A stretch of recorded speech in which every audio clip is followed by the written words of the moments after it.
Part 7. The Test of Job, the Voice of the Friends. Based on Job 4:6. In the quiet night, the fire burns low. Job sits motionless in the ashes. His friends exchange worried looks. Finally, Eliphaz, the oldest, speaks. After Job's cry, there was silence again. But one could no longer keep quiet. Eliphaz of Teman, wise and gentle of heart, opened his mouth to speak. Eliphaz, calm with care. Job, you have taught many. You have strengthened weak hands. Your words have lifted the weary. But now trouble comes to you, and you are discouraged. He pauses, looking at Job's trembling hands. Eliphaz continued. Remember this, who being innocent has ever perished? Or where have the upright been destroyed? As I have seen, those who plow iniquity and sow trouble reap the same. The fire flickers. Job's eyes rise, filled with quiet hurt. Eliphaz, gently but firmly, if I were you, I would seek God and commit my cause to him.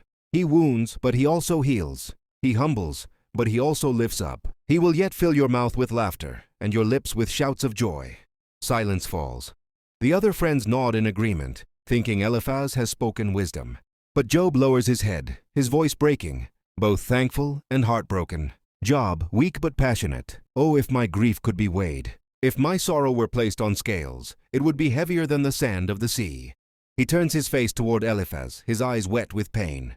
Job, do you think my words are wild because of despair? The arrows of the Almighty are in me. My spirit drinks their poison. He gestures to the sky, his hands trembling. Job, teach me. If I have done wrong, show me. But your words, my friends, are like a cold wind to a dying man. The friends look away. The wind stirs the ashes. Job softly broken. Even the wild donkey cries when it has no grass. Even the ox groans when it has no food. My heart cries too. He lowers his head. Job, whispering, I hoped for kindness, but you gave me reproach. You see my suffering and you are afraid. The friends meant to comfort him, but they could not understand his pain. To them, suffering meant guilt. But to Job, suffering was a mystery that broke the heart.